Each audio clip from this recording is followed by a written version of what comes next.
Hello friends, welcome. Now today we are going to start new chapter number 4 of our syllabus, unit 2, chapter 4, that is building user interface. Okay, so let's start it.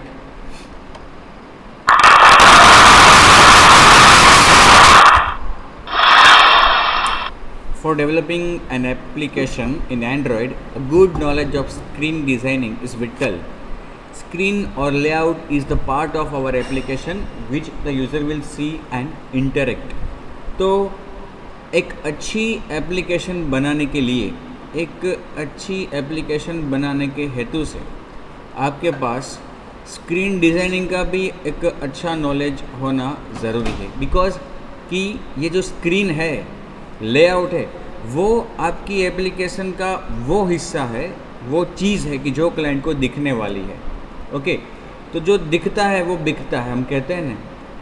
तो कहने का मतलब कि designing भी अपना अच्छा होना चाहिए. लेकिन यहाँ पे एक बात आपको खास याद रखनी है कि डिज़ाइनिंग को आकर्षक बनाने में जो मेन कॉन्सेप्ट है, जो मेन आपका मोटो है, इंटेंट है एप्लीकेशन का, वो विचलित नहीं होना चाहिए. ओके, तो वो हम देखेंगे कि स्क्रीन को कैसे हम डिज़ाइन कर सकते हैं. Intents are a very useful mechanism in Android. It has many usages such as message passing, starting activities, etc. ये दूसरा चैप्टर है इस यूनिट का. एक्चुअली ये यूनिट नंबर 2 जो हमने अभी शुरू किया, उसका ये पहला चैप्टर है जिसमें हम डिज़ाइनिंग इंटरफेस को डिस्कस करेंगे. Building user interface, broadcast receivers and intents. So these are the topics that we are going to discuss in this chapter. Okay.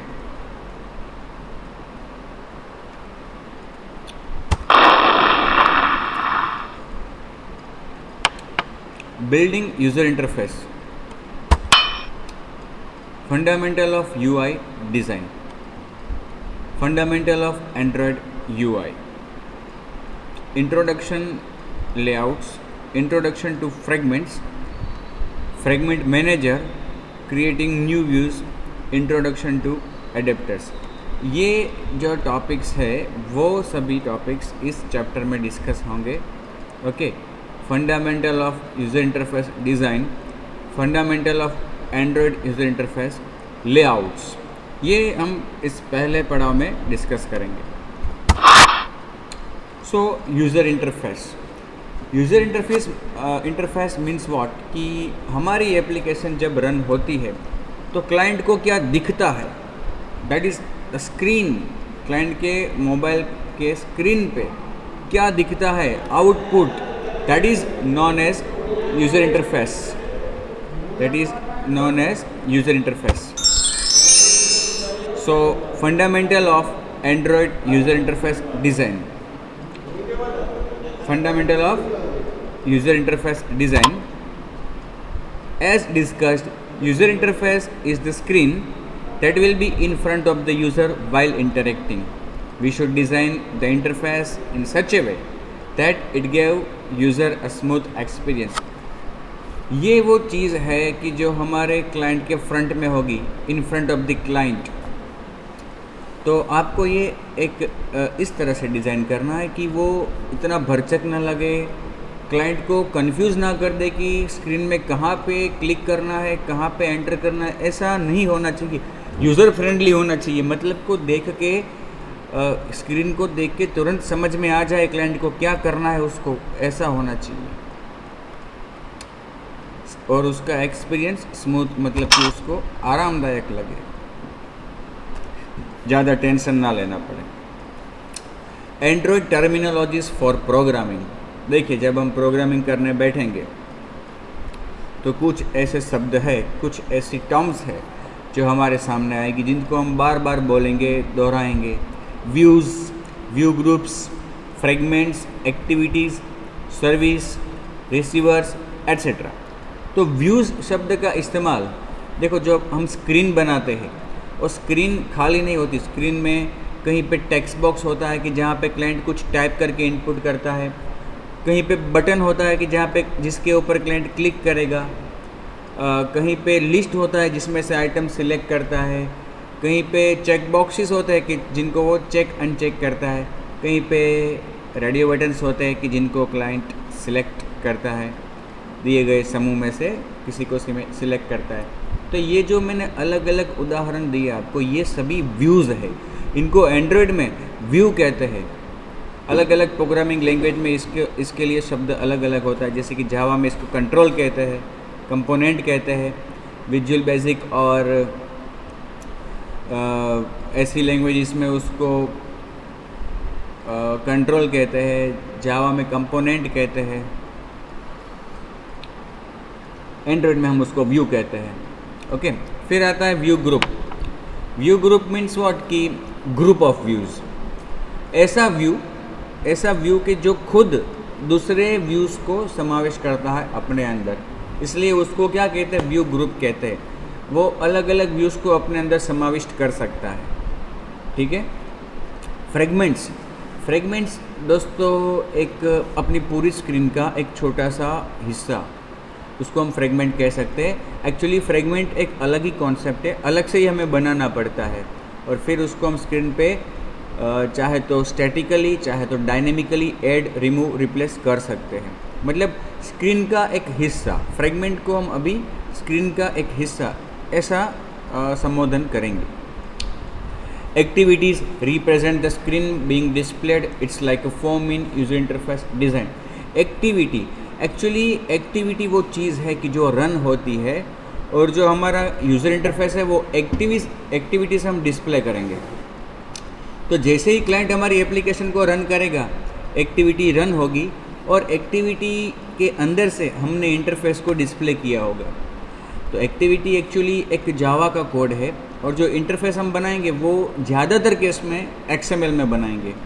तो एक्टिविटी के अंदर से हम इस XML वाले लेआउट को शो करेंगे, इन्फ्लेट करेंगे। इन शॉर्ट कैसे करेंगे वो हम देखेंगे। तो activity means a component which is very primary और basic component of our application which will run when our application is executed. मतलब कि आपकी एक एप्लीकेशन में एक से ज़्यादा एक्टिविटीज़ होती है। तो ऐसा नहीं होता कि एप्लीकेशन रन होने पे ये सभी एक्टिविटीज़ रन होती है। कोई एक एक्टिविटी ऐसी होती है, हमने मैनिफेस्ट फाइल में देखा था, कोई एक एक्टिविटी ऐसी होती है कि जो आपकी एप्लीकेशन का एंट्री पॉइंट है, और जैसे ही एप्लीकेशन रन होगी उसका एंट्री पॉइंट जो एक्टिविटी है वो रन होगी, और उस एक्टिविटी में से जो लेआउट डिस्प्ले हमने किया होगा वो स्क्रीन पे आएगा। ठीक है। User interface fundamentals. Every visible thing on screen or Android application is a view or its subclass. Example of views are button, text view, edit view, spinner, etc. जो भी चीज़ आपको दिखती है Android एप्लीकेशन में, मोबाइल की screen में जो भी चीज़ आपको दिखती है उसे हम व्यू कहते हैं। Android की भाषा में उसे क्या कहते हैं, व्यू कहते हैं। कुछ उदाहरण है व्यू के, button, text view, edit view, spinner etcetera. Okay, ये सभी अलग अलग प्रकार के व्यूज़ है। Radio buttons, check boxes, list view etcetera. View group class is sub class of view and provides extension to view to contain multiple views. View groups are generally referred as layouts. View groups जो है वो view का ही सब class है और वो extension है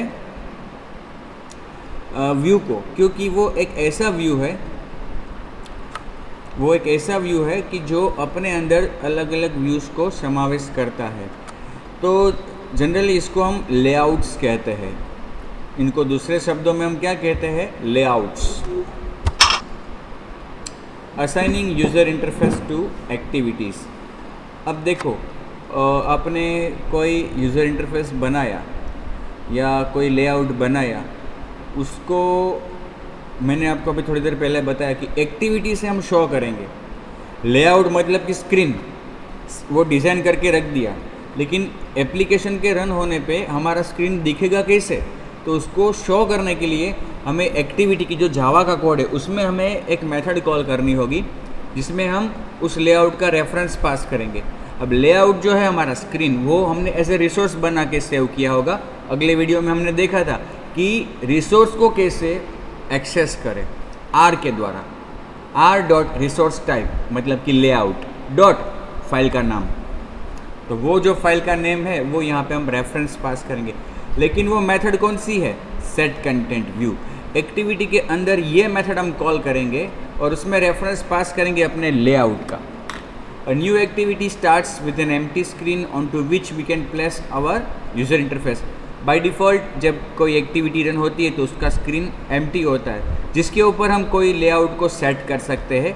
और ये सेट करने के लिए to place user interface on screen we need to use the set content view method of activity and pass it the ID of the layout to display. इस तरह सेट कंटेंट व्यू, ये activity में कहीं पे code लिखा है on create में set content view R dot layout dot main. देखिए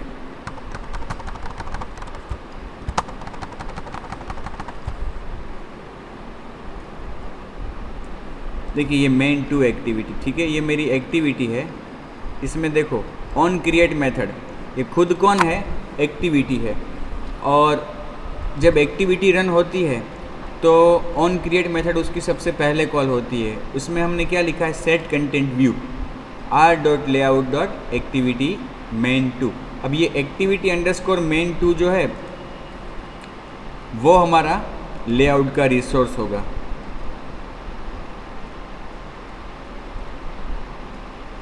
देखिए activity underscore main two dot XML, नाम क्या है? Activity underscore main two. तो यहाँ से उसको रिफ़र किया तो जैसे ही ये मेन टू एक्टिविटी रन होगी तो ये लेआउट स्क्रीन पे शो होगा।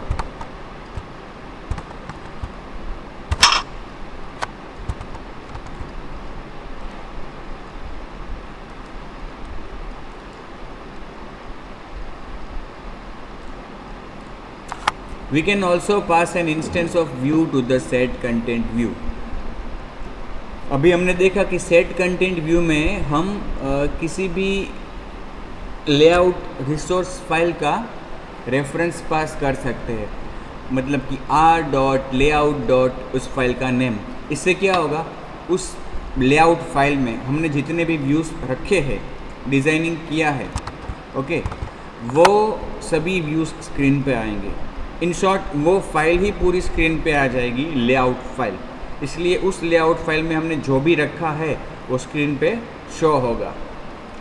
By using layout resources we can separate the presentation logic from application logic and change the presentation without changing the code. ये एडवांटेज है जो हमने इसके पहले भी डिस्कस किया हुआ है। जब हमने रिसोर्सेज को डिस्कस किया मेरे अगले कुछ वीडियोज़ में, तो हमने ये देखा था कि एक्सटर्नलाइजिंग रिसोर्सेज मतलब कि अपने कोड के बाहर रिसोर्स को डिफाइन करो। इससे एडवांटेज क्या मिलता है कि जो रिसोर्स है, डेटा जो है वो आपकी एप्लीकेशन के बाहर डिफाइन होता है और यूज़ अंदर होता है, तो अंदर का कोड कम हो जाता है। और इसका एडवांटेज दूसरा ये भी है कि अगर रिसोर्सेज में कुछ चेंज करना पड़ा तो आपको कोड में कुछ भी चेंज नहीं करना है, कोड एज इट इज़ ही रहेगा। डायरेक्टली आपको रिसोर्स में जाके चेंज कर देना है, ये उसका एडवांटेज है। मतलब कि एप्लीकेशन का जो बिजनेस लॉजिक है वो और प्रेजेंटेशन लॉजिक मतलब कि आउटपुट दोनों ही चीज़ अलग हो जाएंगे। Moreover we can retrieve reference of any view on the screen by using the method find view by ID. अब देखो जब आपका लेआउट शो हो रहा है, जब आपका लेआउट शो हो रहा है स्क्रीन एक्टिविटी में से आपने लेआउट को शो किया, अब उस लेआउट में कुछ व्यूज़ हमने रखे होंगे, उन व्यूज़ में से किसी भी व्यू, अब व्यू तो आपने डिफाइन किए हैं किस में? XML में, और उनको आप हैंडल कहाँ से कर रहे हो, कंट्रोल कहाँ से कर रहे हो? एक्टिविटी मतलब कि जावा के कोड से। जैसे कि आपने व्यू पे बटन को रखा है, आपने व्यू पे बटन को रखा है, अब उस बटन पे क्लाइंट क्लिक करता है तो आपको कुछ करना है, तो वो कुछ करने का कोड आपका जावा में रहेगा, इवेंट हैंडलिंग का कोड, वो तो XML में नहीं होगा। तो ऐसे तो बहुत सारे बटन्स हो सकते हैं, तो पर्टिकुलर बटन पे क्लिक करे क्लाइंट तो हमें कुछ करना है, ये हम कैसे आइडेंटिफाई कर पाएंगे? तो इसके लिए हमें एक्टिविटी में एक मेथड दी गई है, फाइंड व्यू बाय आईडी। कौन सी method? Find view by ID. तो स्क्रीन पे जो दिख रहा है व्यू, उसको हमें प्रोग्रामेटिकली जावा में एक्सेस करना है, तो उसके लिए find view by ID method दी है, जिसमें हम आईडी पास करेंगे उस व्यू का। और इसके लिए और एक बात कि जिस व्यू को हमने एक्सएमएल में डिफाइन किया है, अपने लेआउट पे रखा है, उसका आईडी देना चाहिए, जिसके द्वारा हम उसको यहाँ पे प्रोग्रामेटिकली एक्सेस कर सकें।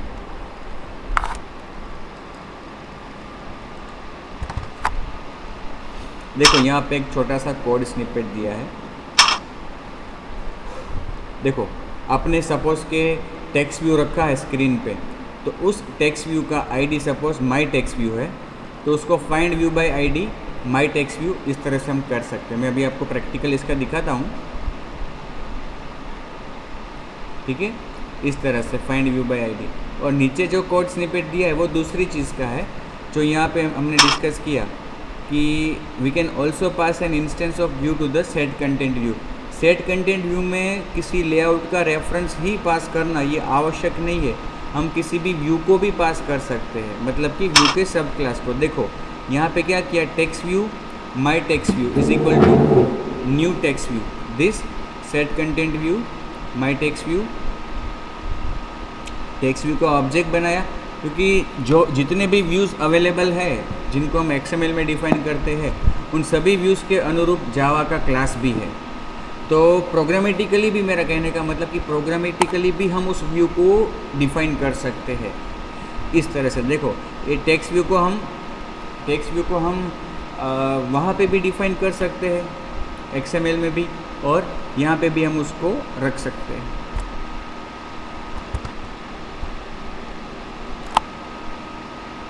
देखो आपको एक एग्जांपल दिखाता हूँ मैं। सपोज़ अभी यहाँ पे इंडेक्सिंग हो रहा है,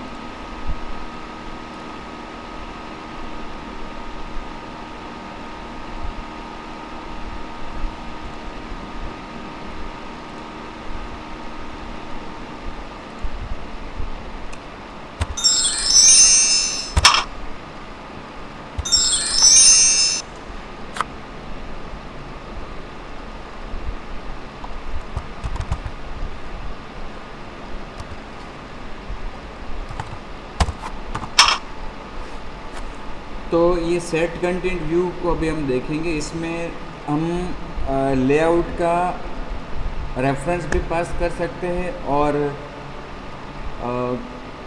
प्रोग्रामेटिकली भी व्यू को डिफाइन कर सकते हैं। ये अभी मैं आपको प्रोग्रामेटिकली दोनों चीज़ बताता हूँ। देखिए अब यहाँ पे अपनी एप्लीकेशन में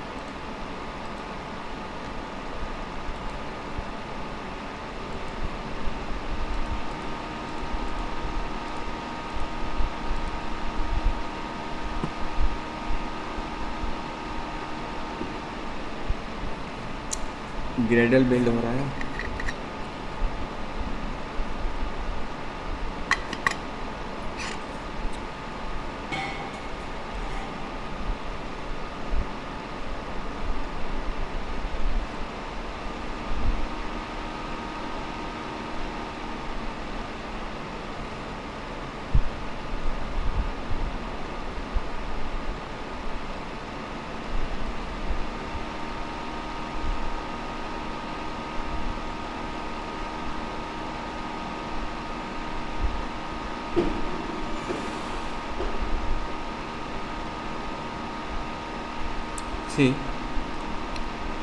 जावा, यहाँ पे मेरे पास एक एक्टिविटी है, सपोज एक्टिविटी 20, ठीक है, ये मेन एक्टिविटी 20, उसका लेआउट कौन सा है, एक्टिविटी मेन अंडरस्कोर 20। वो कहाँ पे होगा, RES में, लेआउट में।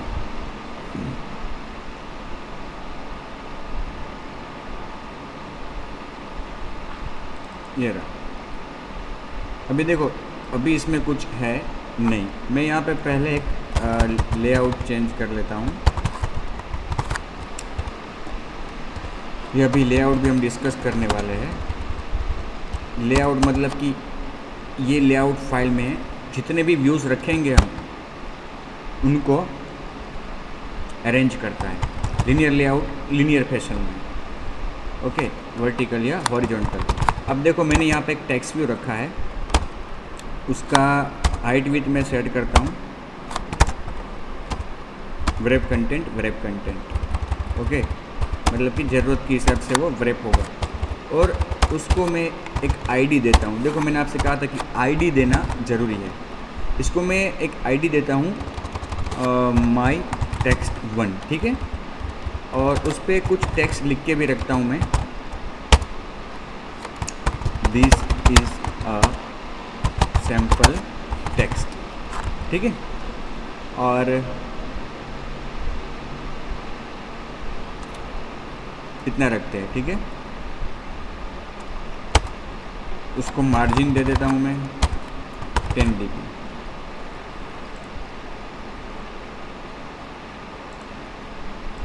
टेक्स्ट साइज 20 dp, ठीक है। अब इसके नीचे मैं एक दूसरा बटन लेता हूँ,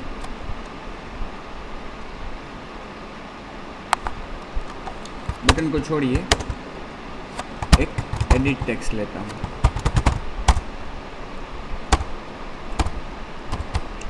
उसके जो एट्रीब्यूट्स है वो भी इसी की तरह हम रखेंगे।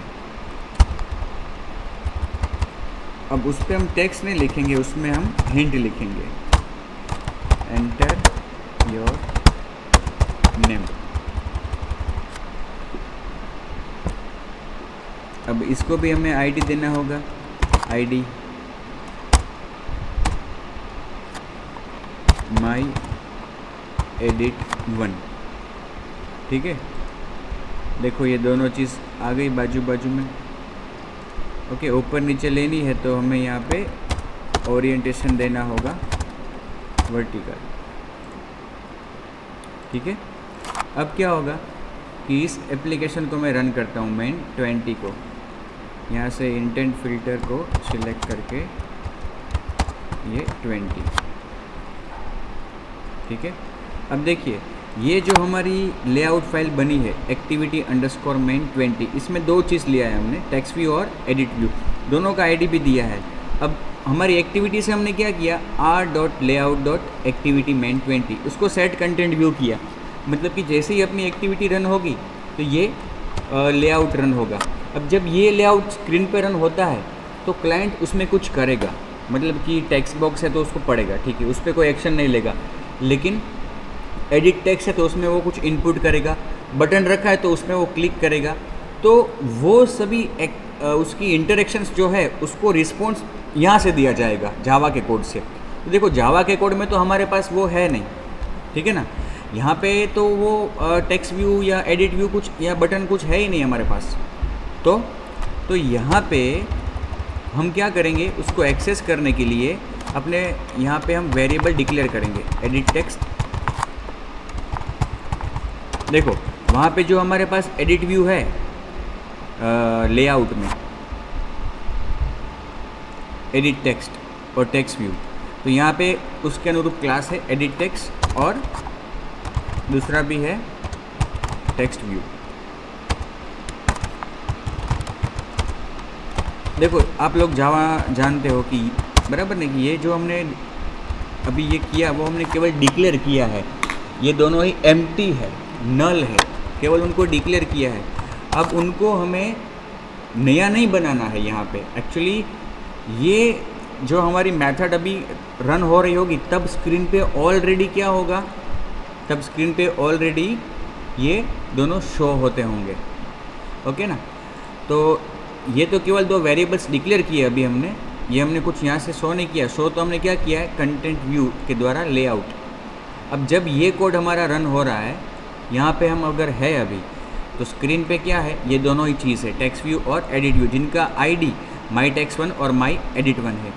तो वो आईडी के ज़रिए अभी स्क्रीन पे जो दिख रहा है, जो भी व्यू अभी स्क्रीन पे प्लेस हुआ है, उसको हम एक्सेस कर सकते हैं। देखिए हमारे पास एक मेथड है फाइंड व्यू बाय आईडी, उसमें हमें रेफरेंस पास करना होता है उस व्यू का जो आपको चाहिए, जैसे कि माई टेक्स्ट।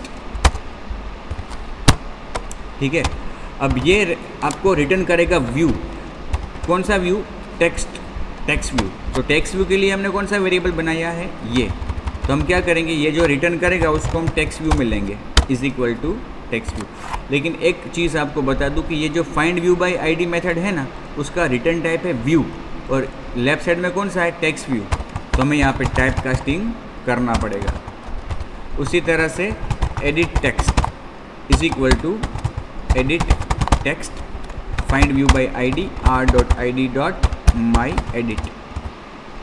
ठीक है। तो इस तरह से हम रन टाइम जो दिख रहा है व्यू स्क्रीन पे उसका रेफरेंस ले सकते हैं। एक बार हमें रेफरेंस मिल जाए फिर हम उसके बारे में कुछ भी ले सकते हैं। जैसे कि सपोज़ आपको जानना है कि टेक्स्ट व्यू में कौन सा टेक्स्ट अभी डिस्प्ले हो रहा है।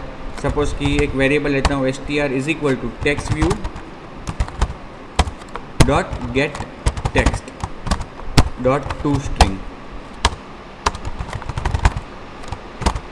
ठीक है, text view dot get text dot to string, मतलब कि टेक्स्ट व्यू में जो टेक्स्ट दिख रहा है वो किस में हमने लिया? एक वेरिएबल में str में। फिर चलो हम उसको डिस्प्ले करते हैं टोस्ट, मतलब कि एक छोटे से मैसेज बॉक्स के द्वारा। Text is equal to str toast dot length short dot show. ठीक है।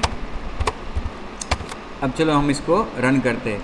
तो हमने ये जैसे कि पूरा कोड लिखा है ऑन क्रिएट में, तो शुरू में ही ये डायलॉग बॉक्स भी आएगा छोटा सा।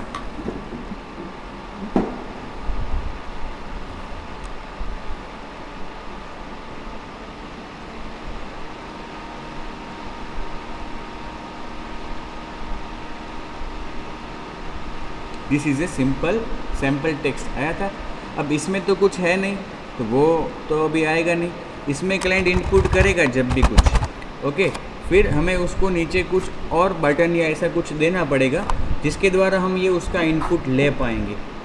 देखो ये तो जब ऑन क्रिएट रन होता है, ऑन क्रिएट तब इनिशियल स्टेज में होती है एक्टिविटी, मतलब कि टेक्स्ट एडिट टेक्स्ट में क्लाइंट ने कुछ इनपुट नहीं किया है तब ये रन होती है। इसलिए एडिट टेक्स्ट के अंदर जो कुछ भी उसने इनपुट किया है वो हम कब एक्सेस कर पाएंगे?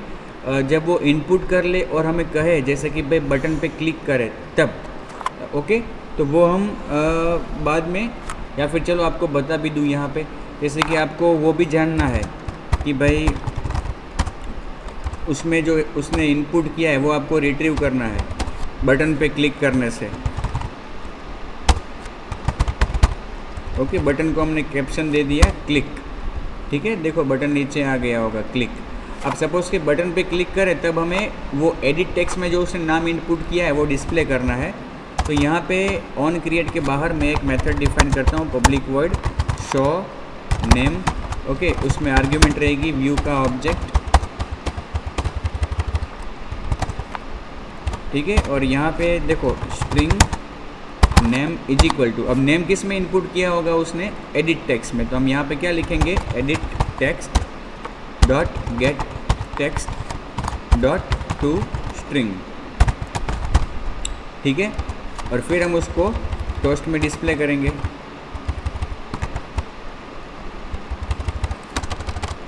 Name is equal to name, और लेंथ शॉर्ट की जगह पे लेंथ लॉन्ग दे देते हैं,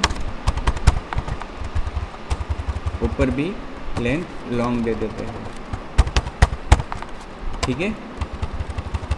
और ये जो मेथड हमने यहाँ पे डिफाइन की है उसको हम यहाँ पे बटन में ऑन क्लिक में मेंशन कर देते हैं, ऑन क्लिक शो नेम, ठीक है। अब इसको रन करता हूँ। तो यहाँ पे मैंने एक्चुअली आपको क्या बताया कि किस तरह से हम लेआउट को सेट करते हैं एक्टिविटी में से, सेट कंटेंट व्यू के द्वारा। एडिशनली जो लेआउट हमने सेट किया है उस लेआउट के किसी भी व्यू को हम कैसे एक्सेस कर सकते हैं फाइंड व्यू बाय आईडी के द्वारा, लेकिन उसके लिए आईडी देना ज़रूरी है। देखो अभी पहला जो आएगा this is a sample text. अब यहाँ पे मैं क्लिक पे क्लिक करता हूँ तो अभी कुछ नाम तो इनपुट हुआ नहीं है, तो एम्प्टी आएगा। अब अगर मैं नाम इनपुट करता हूँ सपोज वापस क्लिक करता हूँ तो देखो वो आया। लेकिन ये जो नाम हमें मिला चिराग, वो एडिट टेक्स्ट में इनपुट हुआ है, वो हमने किस तरह से एक्सेस किया? तो उसके लिए पहले हमें क्या करना पड़ा, उसको ढूंढ के, जो स्क्रीन पे है उसको ढूंढ के उसका रेफरेंस किस में देना पड़ा, एडिट टेक्स्ट में, तब जाके उसके अंदर का डेटा हमें मिल सका। ठीक है,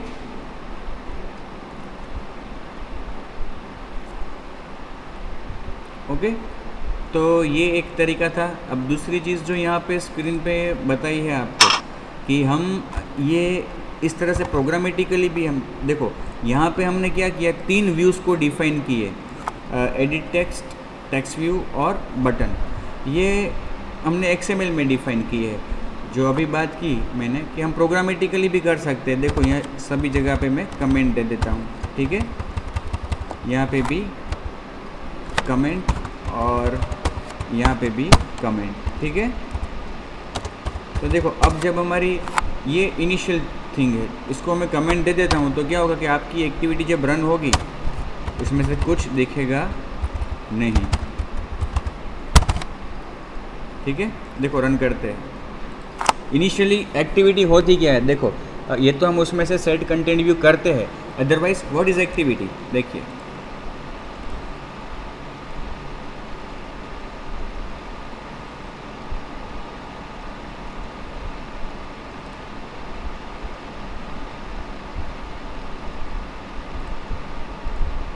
अच्छा ये यहाँ पे लिखा हुआ है ना, इसको सेट कंटेंट व्यू को निकालना पड़ेगा ना।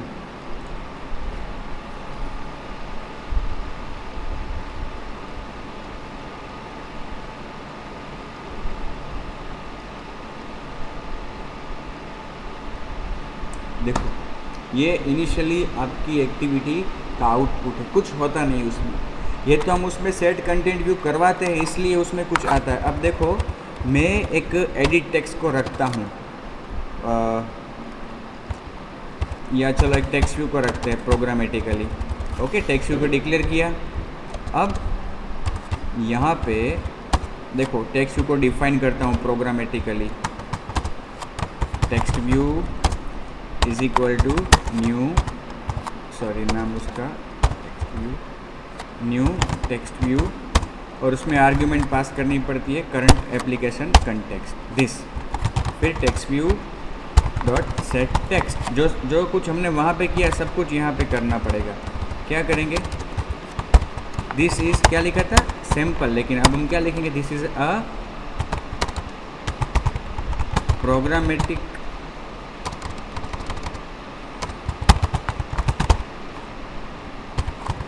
सैम्पल। ठीक है,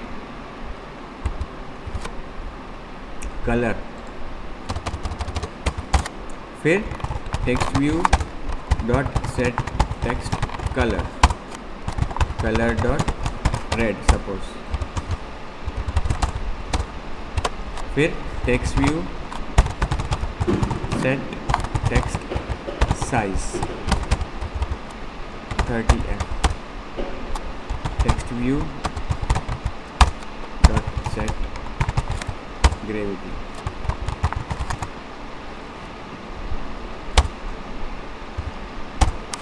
एटसेट्रा। इस तरह से हमने देखो टेक्स्ट व्यू एक डिफाइन कर लिया। अब इस टेक्स्ट व्यू को हमें स्क्रीन पे शो करना है, तो क्या करेंगे, सेट कंटेंट व्यू और text view.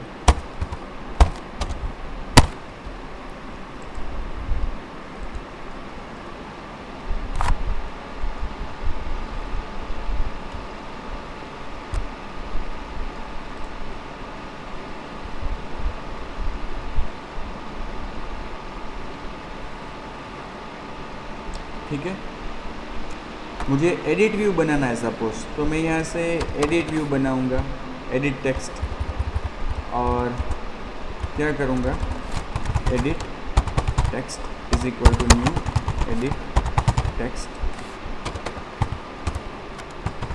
This.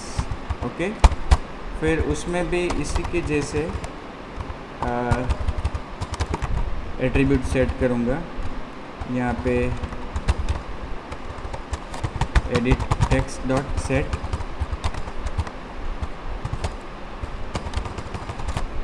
Hint, enter your name here, colour red, 38 alignment. अब देखो इस एडिट टेक्स्ट को इस तरह से डिफाइन करने के बाद, बनाने के बाद, देखो अब इसको हमने पूरा प्रोग्रामेटिकली डिफाइन किया है। वो भूल जाओ जो हमने लेआउट में डिज़ाइन किया था, प्रोग्रामेटिकली डिफाइन किया है। अब इसको स्क्रीन पे डिस्प्ले करने के लिए मुझे क्या लिखना होगा, set content view edit text, ठीक है।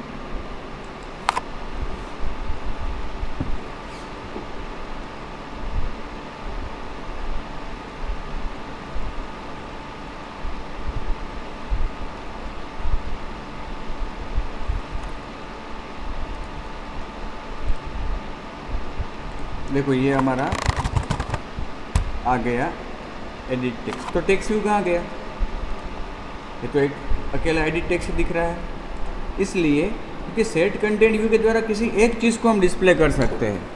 पहले तो पूरा लेआउट हमने उसको दे दिया था, तो लेआउट मतलब कि व्यू ग्रुप, उसमें जितना भी व्यूज़ हमने रखा है वो सब डिस्प्ले होगा।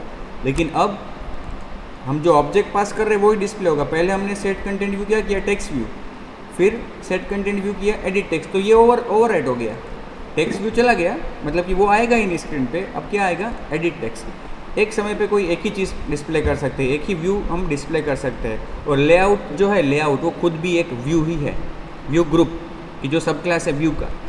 तो ये ज़्यादा बेनिफिशियल है कि आप लेआउट यूज़ करो, क्योंकि इस तरह तो आप केवल एक ही व्यू को डिस्प्ले कर पाओगे। And the screen is made up of several component, several views, ऐसी ही स्क्रीन होती है ज़्यादातर केस में। तो आपको यहाँ पे कोई लेआउट शो करना होगा, चाहे वो आप प्रोग्रामेटिकली करो या फिर यूजिंग XML करो, लेकिन करना क्या होगा, लेआउट डिफाइन करना होगा। ओके, तो वो हम अब डिस्कस करेंगे नेक्स्ट वीडियो में। तो इस वीडियो को मैं यहीं पे समाप्त करता हूँ। धन्यवाद।